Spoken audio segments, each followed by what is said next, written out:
I'm Anna, and I thought I'd share my story here where I can find support and advice from you amazing folks. So let's dive into the details of how my whirlwind romance with Mark began. After years of searching for my soulmate, I met Mark in college. He had a disarming smile and a genuine kindness that drew me to him. We quickly became inseparable, spending countless hours together, talking about our dreams and exploring the world hand in hand. As our love blossomed, so did our plans for the future. After graduation, we decided to take the plunge and get married. Our families were overjoyed, and we felt like the luckiest couple in the world. Together, we started our journey as husband and wife. Mark's parents, Robert and Martha, were supportive and welcoming. They had a beautiful house, and they graciously offered us a place to live with them. It was an exciting new chapter in our lives, and we embraced it with open hearts. But like all stories, ours had its share of challenges. Living with Mark's parents brought a unique dynamic into our lives. While Robert was kind-hearted and understanding, Martha had a strong personality and high expectations. We navigated through the initial adjustments, hoping for a harmonious family life. One sunny morning, I was on my way to work, humming along to my favorite tunes, when my phone rang, interrupting the melody. It was Martha, Mark's mother. I answered, thinking it would be a casual conversation, or perhaps a reminder to pick up groceries. "Anna, how can you be so irresponsible?" Martha's voice came through the phone, her tone laced with annoyance. Confused, I asked, "What do you mean, Martha?" "I came downstairs and the house was a mess.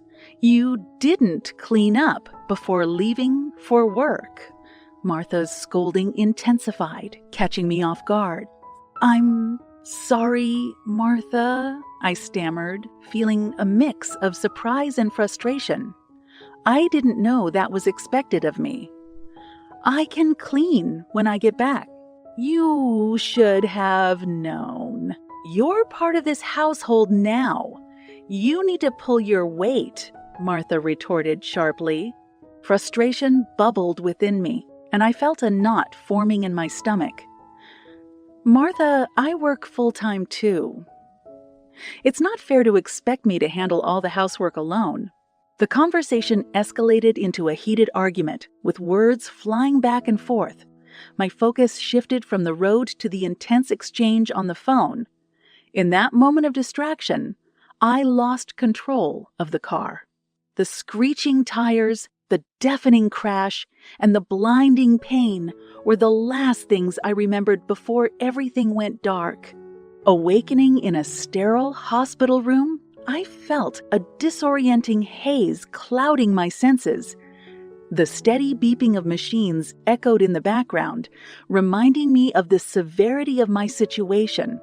As I tried to make sense of my surroundings, the door swung open, and a somber-faced doctor entered, his eyes filled with compassion. "Anna, I'm Dr. Reynolds. You were involved in a severe car accident, and I'm afraid the impact has caused significant damage to your spine," he explained gently, his voice laced with empathy. My heart raced, and a flicker of hope still clung to my chest. "Will I be okay? Will I walk again?" Dr. Reynolds sighed softly, his gaze meeting mine. "I'm sorry to tell you this, but the injury you sustained has resulted in a spinal cord injury. The damage is irreversible, and you won't regain the ability to walk." A deafening silence descended upon the room as his words sank in. Tears welled up in my eyes, blurring my vision. It was as if the ground had crumbled beneath me, leaving me suspended in a void of despair. A surge of emotions crashed over me, and the first instinct I had was to reach out to Mark, my husband, seeking solace and support in this devastating moment. With trembling hands, I fumbled for my phone and dialed his number. "Mark, it's me, Anna," I managed to utter, my voice quivering with a mix of anguish and hope. "Something terrible has happened." I had an accident, and the doctors say I won't be able to walk again." A brief silence hung in the air, pregnant with anticipation, before Mark finally responded. His voice, once filled with love and tenderness, now sounded distant and detached. "I'm really busy right now, Anna. I have a lot on my plate. Can't you handle it yourself?" Stunned, my heart shattered into a million pieces. The person I thought would be my rock, my pillar of strength, had callously dismissed my anguish. I felt an overwhelming sense of abandonment, left to face the daunting journey ahead on my own. Through tear-filled eyes, I realized that I needed to summon every ounce of resilience within me. Gathering my shattered spirit, I hung up the phone, a mix of sorrow and determination coursing through my veins. I knew I had to find the strength to face this new reality head-on. As the days wore on, my hospital stay became a blur of medical procedures, therapy sessions, and the comforting presence of compassionate nurses.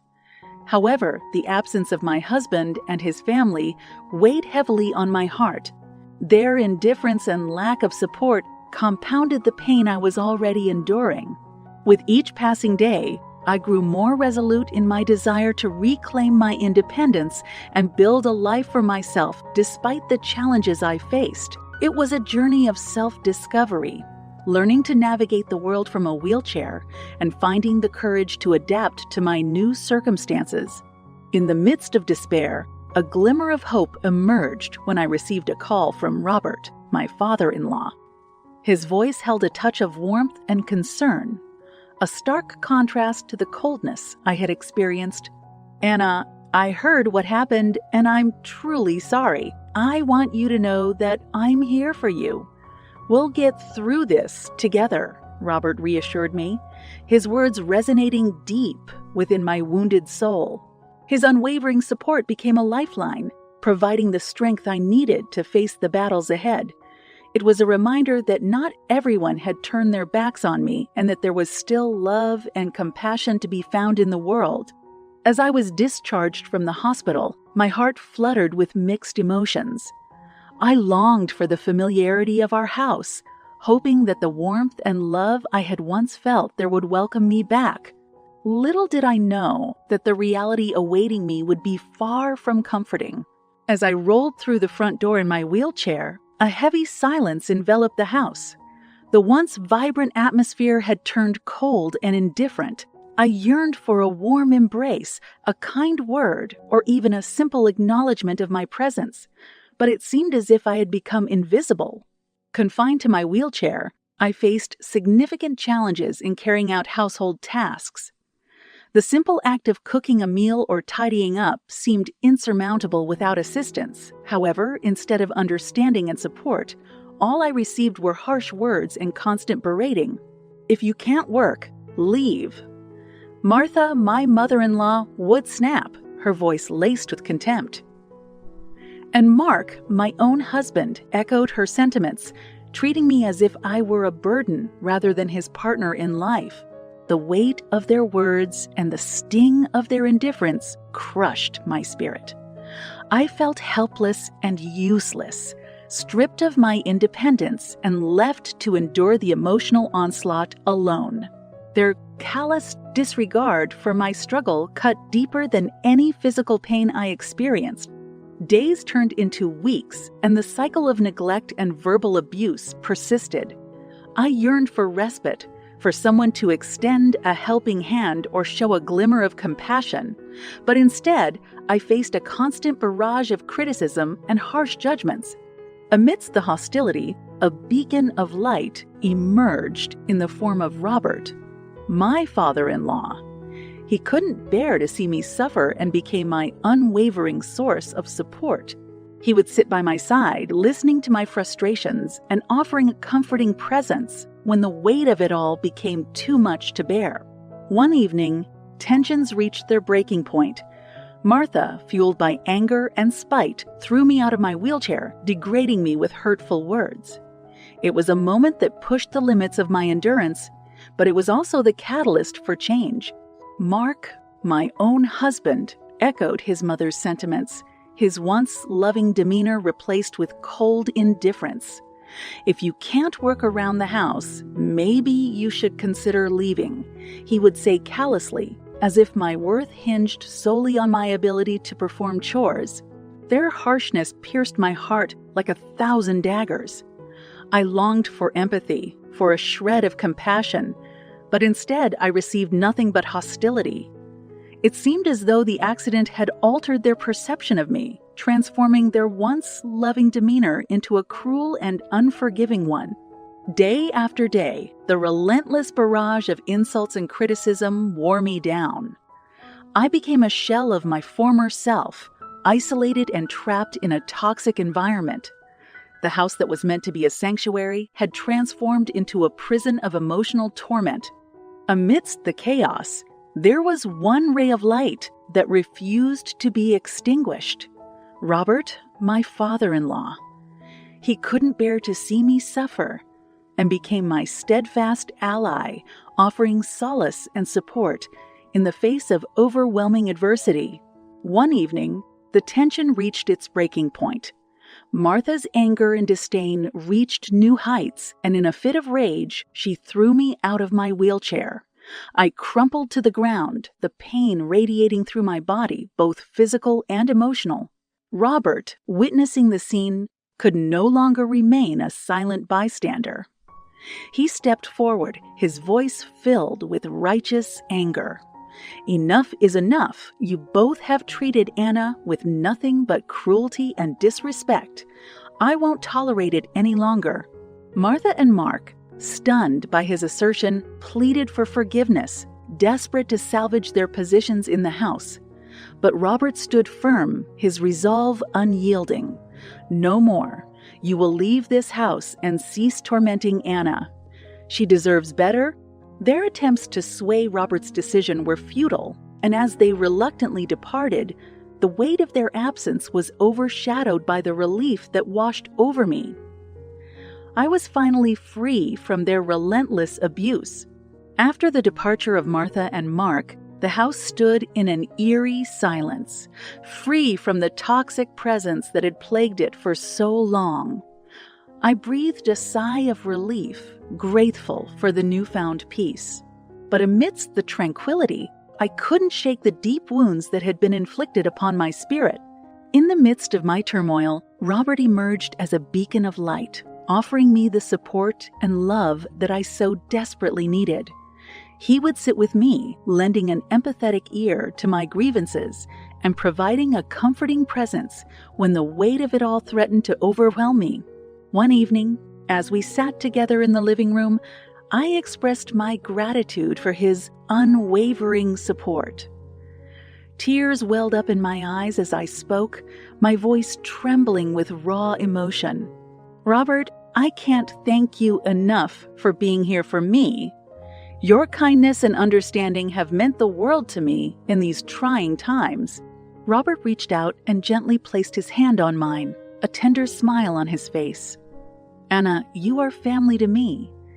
It pains me to see the hardships you've endured, but please know that you will never face them alone. I am here for you through thick and thin." His words resonated deep within my wounded soul, giving me the strength to believe in myself once again. In his presence, I found solace and the courage to continue my journey towards healing. Robert's support extended beyond emotional comfort. He recognized the challenges I faced as a person with limited mobility and took it upon himself to make necessary modifications to the house, ensuring accessory modifications to the house, ensuring accessibility and ease of movement. It was a tangible demonstration of his commitment to my well-being and his belief in my resilience. With his assistance, I gradually adapted to my new reality. He encouraged me to explore resources for people with disabilities, connecting me with support groups and organizations that provided guidance and assistance.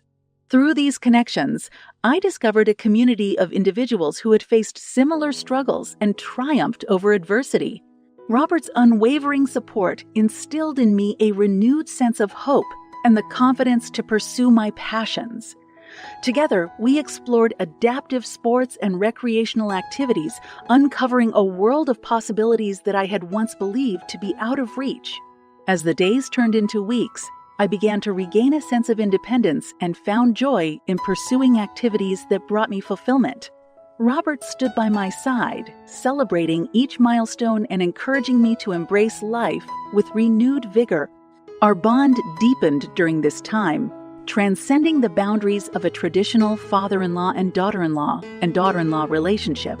Robert became the father figure I had always longed for, offering guidance and unconditional love when I needed it the most. In our conversations, Robert often emphasized the importance of self-advocacy and reclaiming my voice. He encouraged me to assert my rights, reminding me that I deserved respect, love, and a life free from abuse. His support ignited a fire within me, a determination to not only overcome my physical limitations, but also to create a better future for myself. I realized that I was not defined by my disability, but rather by the strength and resilience that I had discovered within. With Robert's unwavering support, we embarked on a path to seek legal recourse for the domestic violence I'd experienced. It was a daunting undertaking, but I knew that standing up against the injustice was essential for my healing and the prevention of further harm. Together, we gathered evidence, meticulously documenting the instances of abuse and the toll it had taken on my physical and emotional well-being. With the help of a compassionate lawyer, we prepared a strong case to present in court.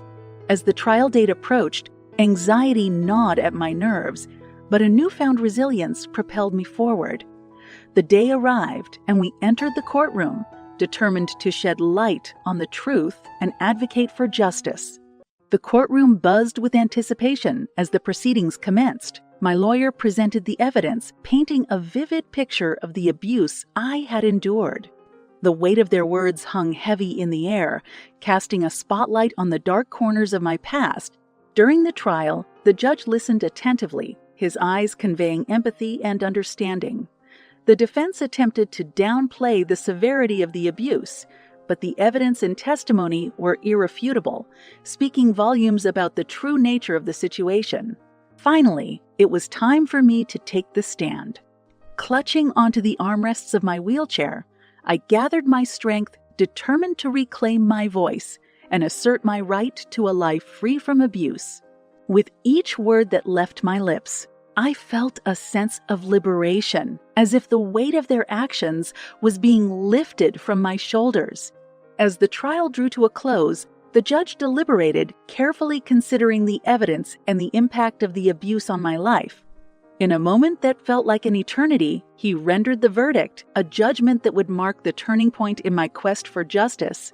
The court finds the defendants guilty of domestic violence, inflicted upon the plaintiff, Anna, the judge proclaimed. In light of the severity of the abuse and its lasting impact, I order the defendants to pay a significant amount of compensation. Relief washed over me, intermingled with a sense of satisfaction.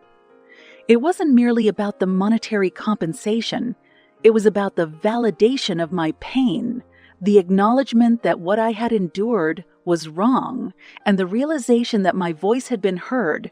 As the news of the court's decision spread, Martha and Mark were forced to confront the consequences of their actions.